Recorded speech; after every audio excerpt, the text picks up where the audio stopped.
ಸ್ಕೂಟಿಯಲ್ಲಿ ಬರಲ್ಲ. Dio 125 display ಇರೋದ್ರಿಗೆ ABS ಬರುತ್ತೆ, ABS ಇಲ್ಲ CBS ಅನ್ನೋದು ಬರುತ್ತೆ, ಸೆಂಟ್ರಲ್ ಬ್ರೇಕಿಂಗ್ ಸಿಸ್ಟಮ್ ಅಂತ. ಆ್ಯಂಡ್ ಇದು ಏರ್ ಬಾಕ್ಸ್, ಇದು ಏರ್ ಫಿಲ್ಟರ್, ಲೈಟ್ಸ್ ಹೆಂಗೆ ಇದಕ್ಕೆ ಏರ್ ಫಿಲ್ಟರ್ ಆಗಿದೆ. ಆಮೇಲೆ ಫ್ಯೂಲ್ ಕ್ಯಾಪ್ ಇಲ್ಲಿದೆ. ಸೊ ಈ ಸಿಸ್ಟಮ್ ನೋಡ್ಬೋದು. ಫ್ಯೂಲ್ ಕೆಪಾಸಿಟಿ ಬಂದು. Welcome to my channel Venkatesh on wheels. So ಇವತ್ತು ನಾವು ರಿವ್ಯೂ ಮಾಡ್ತಿರೋದು ಯಾವ ಗಾಡಿ ಗೊತ್ತಾ? One and only my golden scooty. So ಇದೇ ನನ್ನ ಒಂದು ಮೊದಲ ಗಾಡಿ. ಸೊ ಇನ್ನು ಸೆಕೆಂಡ್ ಗಾಡಿ ಯಾವುದೂ ಬಂದಿಲ್ಲ. ಸೊ ಈ ಗಾಡಿನ ರಿವ್ಯೂ ಮಾಡೋಣ ಬನ್ನಿ. ಸೊ ಇವತ್ತು ನಮ್ಮ ಹತ್ರ ಇದೆ the Dio 110cc vehicle. So ಈ ಗಾಡಿ ಒಂದು ವೆಯ್ಟ್ ಬಂದು 103 kgs ಆ್ಯಂಡ್ ಗಾಡಿ ಮೈಲೇಜ್ ಬಂದ್ಬಿಟ್ಟು 48 ಹಂಗೆ ಕೊಡುತ್ತೆ. ಸೊ ಇದೇ ನನ್ನ ಒಂದು ಗಾಡಿ. ಸೊ ಯಾರ ಹತ್ರನೂ ಗಾಡಿ ಸಿಕ್ಕಿಲ್ಲ ಅಂತಲ್ಲ, ಗಾಡಿ ಕೊಟ್ಟಿರೋ ಅಂದರೂ ಕೂಡ ಬೈಕ್ಸ್ ಬಗ್ಗೆ ಹೆಂಗಾದರೂ ಮಾಡ್ತೀರಿ, ವ್ಲಾಗ್ಸ್ ಅನ್ನೋದಾಗಲಿ ವೀಡಿಯೋಸ್ ಆಗಲಿ. ಸೊ ನೀವು ನೋಡ್ಬೋದು ಇಲ್ಲಿ ಡ್ರಮ್ ಬ್ರೇಕ್ಸ್ ಇದೆ, ಫುಲ್ ಡ್ರಮ್ ಸಿಸ್ಟಮು. ಇದು ಬಂದು ನಿಮಗೆ ABS ಎಲ್ಲ ಈ ಸ್ಕೂಟಿಯಲ್ಲಿ ಬರಲ್ಲ. ಡಿಯೋ 125 ಡಿಸ್ಪ್ಲೇ ಇರೋದ್ರಿಗೆ ABS ಬರುತ್ತೆ, ABS ಇಲ್ಲ CBS ಅನ್ನೋದೊಂದು ಬರುತ್ತೆ, ಸೆಂಟ್ರಲ್ ಬ್ರೇಕಿಂಗ್ ಸಿಸ್ಟಮ್ ಅಂತ. ಆ್ಯಂಡ್ ಇದು ಏರ್ ಬಾಕ್ಸ್ ಇದೆ, ಏರ್ ಫಿಲ್ಟರು. ನಿಮ್ಮ ಹ್ಯೂಮನ್ಸ್ ಲಂಗ್ಸ್ ಹೆಂಗೆ ಇದಕ್ಕೆ ಏರ್ ಫಿಲ್ಟರ್ ಹಂಗೆ. ಆಮೇಲೆ ನೋಡ್ಬೋದು ಫ್ಯೂಲ್ ಕ್ಯಾಪ್ ಇಲ್ಲಿದೆ. ಸೊ ಈ ಸಿಸ್ಟಮ್ ನೋಡ್ಬೋದು. ಫ್ಯೂಲ್ ಕೆಪಾಸಿಟಿ ಬಂದು 5.3 ಲೀಟರ್ಸು. ಆ್ಯಂಡ್ ಈ ಗಾಡಿ ತಗೊಂಡು ಅಪ್ರಾಕ್ಸ್ ಆಗಿ 1.5 ವರ್ಷ ಆಗಿದೆ, ಲೈಕ್ 1 year 8 months ಅನಿಸುತ್ತೆ ಆಗಿದೆ. ಸೊ ನೋಡ್ಬೋದು ಮಿರರ್ ಎಲ್ಲ ತೆಗೆದಾಕ್ಬಿಟ್ಟಿದ್ದೀರಿ ಒಂಥರ ಸ್ಟೈಲ್ಗೆ ಅಂತ. ಬಟ್ ಎಲ್ಲಾದರೂ ಹೈವೇಗೆ ಅಂತ ಹೋದರೆ ಮಿರರ್ ಕಂಪಲ್ಸರಿ ನೆಸೆಸಿಟಿ ಆಗೇ ಆಗುತ್ತೆ. ಸೊ ಇದು ಬಂದು ದ ಮ್ಯಾಟ್ ಬ್ಲೂ ಕಲರ್. ಇದು ನಿಮಗೆ ಅಪ್ರಾಕ್ಸ್ ಆಗಿ ಈ ಡಿಯೋ ಬೇಸಸ್ ವೇರಿಯಂಟಲ್ಲಿ ಬೆಜಾನ್ ಕಲರ್ ಸಿಗುತ್ತೆ, ಒಂದಲ್ಲ ಎರಡಲ್ಲ. ಬೆಜಾನ್ ಅಂದರೆ ಬೆಜಾನ್ ಕಲರ್ಸ್ ಇದೆ, ಲೈಕ್ ರೆಡ್ ಇದೆ, ಬ್ಲೂ ಇದೆ, ಗೋಲ್ಡನ್ ಕಲರ್ ಎಲ್ಲ ಇದೆ. ಸೊ ಈ ಗಾಡಿಯಲ್ಲಿ ದ ರಿಯಾಲಿಟಿ ಟ್ರೂತ್ ಏನಂದರೆ ಬೇಸಿಕ್ಕಾಗಿ ಜಾಸ್ತಿ ಪ್ರಾಬ್ಲಮ್ ಬರೋದು ಇದೊಂದಿದೆ ಗೊತ್ತಾ. ಇದು ತುಂಬ ಅಂದರೆ ತುಂಬ ಶೇಕ್ ಆಗುತ್ತೆ, ಸೌಂಡ್ ಬಂದೇ ಬರುತ್ತೆ. 2,500 ಇಲ್ಲ 3,000 ಕಿಲೋಮೀಟರ್ ಸರ್ವಿಸ್ ಮಾಡಿಸ್ಲೇಬೇಕು, ಇಲ್ಲಾಂದರೆ ಇಂಜಿನ್ನು ಗೋವಿಂದ. ಸೊ ನೋಡ್ಬೋದು ಎಲ್ಲಿ ನೋಡಿದ್ರೆ ಪ್ಲಾಸ್ಟಿಕ್ಕು, ಇದೊಂದೇ ಮೆಟಲ್ ಪಾರ್ಟ್ ಇದರಲ್ಲಿರೋದು.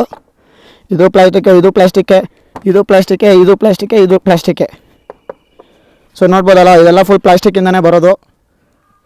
ಸೊ ಈ ಗಾಡಿ, ಸೊ ಇದು ಡಿಜಿಟಲ್ ಮೀಟರ್ ಇರೋದು ಇದ್ರಿಗೆ. ಸೊ ಈ ಗಾಡಿ ಇವಾಗ ಪ್ರೆಸೆಂಟಾಗಿ 1,02,000 ಅನ್ಸುತ್ತೆ approx on road price.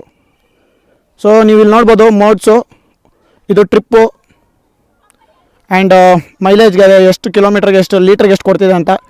Average 46 ಅಂತ ತೋರಿಸಿದೆ, ಬಟ್ ಅಪ್ರಾಕ್ಸಾಗಿ ನನಗೂ ಗೊತ್ತಿಲ್ಲ. ಆ್ಯಾವ್ರೇಜ್ 46 ಇಷ್ಟವರೆಗೆ ಚೆಕ್ ಮಾಡಿಲ್ಲ ಗಾಡಿಯಲ್ಲಿ. ಇದು ರೇಂಜ್, ಗಾಡಿ ಟಾಪ್ ಸ್ಪೀಡ್ ಯಾವಾಗ ಹೋಗಿದೆ ಅಂತ ರೇಂಜ್ ಚೆಕ್ ಮಾಡ್ಬೋದು, ಆ್ಯಂಡ್ ಎಷ್ಟು ಕಿಲೋಮೀಟ್ರ್ ಗಾಡಿ ಓಡಿದೆ ಅಂತ.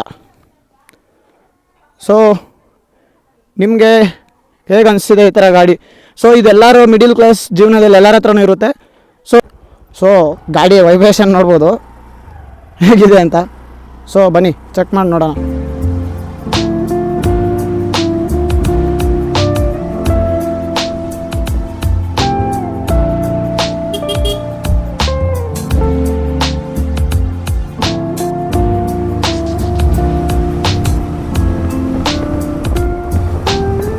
ನಿಜವಾಗ್ಲೂ ಗಾಡಿ ಎಳಿತಾನೇ ಇಲ್ಲ. ಸೊ ಯಾರಾದರೂ ಬೈಕ್ ಓಡಿಸ್ಬಿಟ್ಟು ಸ್ಕೂಟಿ ಓಡಿಸೋಕ್ಕಂತ ಬಂದರೆ ಈ ಗಾಡಿಯಲ್ಲಿ ನೀವು ಕನ್ಸ್ಕೊಳ್ಬೇಕು. ಸೊ ನೀವು ನೋಡ್ಬೋದು, ನೋಡೋಣ ಬನ್ನಿ ಇವಾಗ ಗಾಡಿ ಹೇಗೆ ಪುಷಲ್ಲಿ ಇರುತ್ತೆ ಅಂತ. ಸೊ 33 50. ಸೊ ನಾವಿರೋ ಪ್ಲೇಸ್ ಅಷ್ಟು ಸೇಫ್ ಅಲ್ಲ, ಸೊ ಟಾಪ್ ಸ್ಪೀಡ್ ಎಲ್ಲ ಟೆಸ್ಟ್ ಮಾಡೋಕ್ಕಾಗಲ್ಲ ಇಲ್ಲಿ.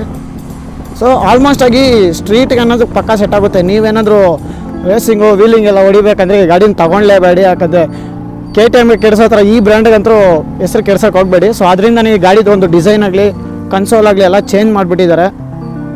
ಸೊ ಆ ಒಂದು ರೀಸನಿಂದ ಗಾಡಿ ಒಂದು ಬ್ರ್ಯಾಂಡ್ ವ್ಯಾಲ್ಯೂ ಹಂಗೆ ಇರಲಿ. ಈ ಒಂದು ಗಾಡಿನೇ ಇವಾಗ ಒಂದು ಅಪ್ರಾಕ್ಸ್ ಆಗಿ ಒಂದು ಕಮ್ಮಿ low budget friendly middle class ಅವ್ರಿಗೆ ಲೋ ಬಜೆಟಾಗಿ ಸಿಗ್ತಾ ಇರೋದೇ ಡಿಯೋ. 91,02,000 ಸಿಗ್ತಾ ಇರೋದೇ ಒಂದು ಡಿಯೋ. ಅಷ್ಟು ಬಿಟ್ಟರೆ ಬೇಸ್ ವೇರಿಯಂಟ್ ಎಲ್ಲ ನಿಮಗೆ 98,000ಗೆ ಸಿಕ್ಬಿಡುತ್ತೆ. ಸೊ ಡಿಯೋ ಏನೋ ಮಿಗ್ಲಿದ್ದು ಬೇರೆ ಸ್ಕೂಟಿಗಂತ ಹೋದರೆ ಹೀರೋ ಪ್ಲೆಜರ್ ಒಂದಿದೆ ಅಷ್ಟೇ. 2 ಗಾಡಿನೇ ನಿಮಗೆ ಸಿಗೋದು ಸ್ಕೂಟಿಗಳಲ್ಲಿ. 2 ಗಾಡಿನೇ ದ ಚೀಪ್ ಆ್ಯಂಡ್ ಬೆಸ್ಟಾಗಿ ಸಿಗೋದು ಇವೆರಡೇ ಗಾಡಿ. ಅದಾದಮೇಲೆ ನಿಮ್ಗೆ ಯಾವ ಗಾಡಿಗಳೋಗಲಿ ಸಿಗೋಲ್ಲ ನಿಮಗೆ. ಸೊ ಈ ಗಾಡಿನ ತಗೊಂಡು ಮಿಸ್ಯೂಸ್ ಮಾಡಿ ಏನೂ ಮಾಡೋಕ್ಕೆ ಹೋಗಬೇಡಿ. ಸೊ ಈ ಒಂದು ಗಾಡಿಯಲ್ಲಿ 7.75 ನ್ಯೂಟನ್ ಮೀಟರ್ ಟಾರ್ಕ್ ಇದೆ. ಆ್ಯಂಡ್ ಈ ಒಂದು ಗಾಡಿಯಲ್ಲಿ ಸೊ ಇದರಲ್ಲಿ ಇನ್ನೊಂದು ಟಾಪ್ ಆ್ಯಂಡ್ ವೇರಿಯಂಟಲ್ಲಿ ನಿಮ್ಗೆ ಅಲಾಯ್ ವೀಲ್ಸ್ ಬರುತ್ತೆ which H smart system key ಅನಿಸುತ್ತೆ. ಸೊ ಈ ಥರ ಕೀ ಇರಲ್ಲ ಈ ಗಾಡಿಗೆ. ಕೀ ಇದೆ, ಇದು ನಾರ್ಮಲ್ ಸ್ಟೀಲ್ ಅನಿಸುತ್ತೆ. ಇದು ಈ ಥರ ಕಲರ್ ಬಂದು ಒಂದು ಇದು ಗ್ರೀನ್ ಅನ್ನೋಕ್ಕೆ ಇದು ಯಾವ ಕಲರ್ ನನಗೆ ಗೊತ್ತಿಲ್ಲ ಎಕ್ಸಾಕ್ಟಾಗಿ. ಸೊ ಬ್ಲ್ಯಾಕಲ್ಲಿ ಒಂದು ಬರುತ್ತೆ. ಸೊ ನೋಡ್ಬೋದು ಅಲ್ಲೇ ಡಿಯೋಗೆ ಈ ಡಿಯೋಗೆ ಸಸ್ಪೆನ್ಷನ್ ತುಂಬ ಚೇಂಜ್ ಇದೆ. ನನ್ನ ಪ್ರಕಾರ ಇದೊಂದು ಬೆಟರ್ ಸಸ್ಪೆನ್ಷನ್ನು.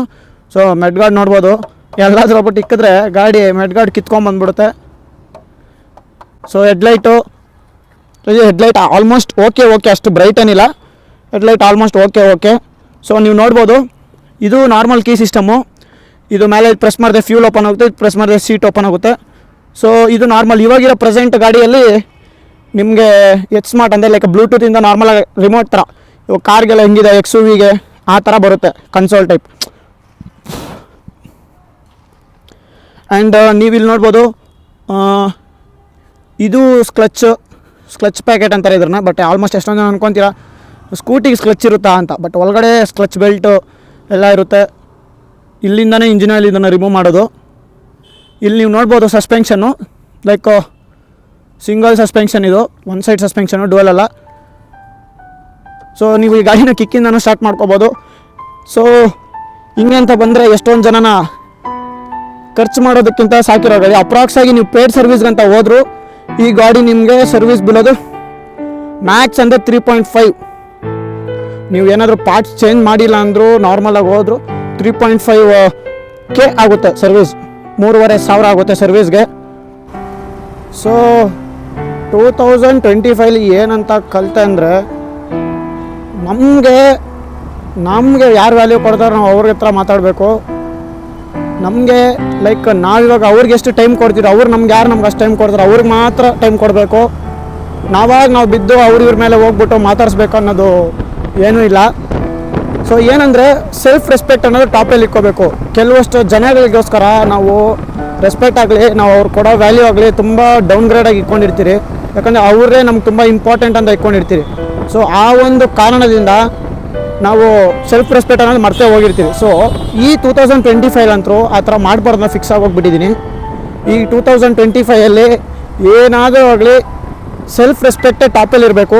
ಎಂಥ ಪರ್ಸನ್ ಆಗಲಿ ಅವ್ರಿಗೆ ವ್ಯಾಲ್ಯೂ ಕೊಡಬಾರ್ದು. ಇದು ಹೇಗೆ ಅಂದರೆ ಇವಾಗ ಒಂದು ನಾಯಿಗೆ ಬಿಸ್ಕೆಟ್ ಆಗಿ ಅದಾದರೂ ನಿಯತ್ತಾಗಿರುತ್ತೆ. ಈ ಮನುಷ್ಯರನ್ನ ಹೇಳ್ತಾರೆ ಗೊತ್ತಾ, ನೀವು 100 ಒಳ್ಳೇದು ಮಾಡಿ ಒಂದು ಚಿಕ್ಕದಾಗಿ ಕೆಟ್ಟದ್ದು ಮಾಡಿದ್ರೆ ಅವ್ರಿಗೆ ಆ ಕೆಟ್ಟದೇ ಕಾಣಿಸುತ್ತೆ ಆಗಲಿ, ಒಳ್ಳೇದು ಕಾಣಿಸಲ್ಲ. ಸೊ 2025 ಹೆಂಗೋ 2024 ರಿಗ್ರೆಟ್ ಆಗಿದ್ರಿ, 2025 ಅಂತೂ ರಿಗ್ರೆಟ್ ಆಗಬಾರ್ದು ಅಂತ ಫಿಕ್ಸ್ ಆಗಿದ್ದೀನಿ.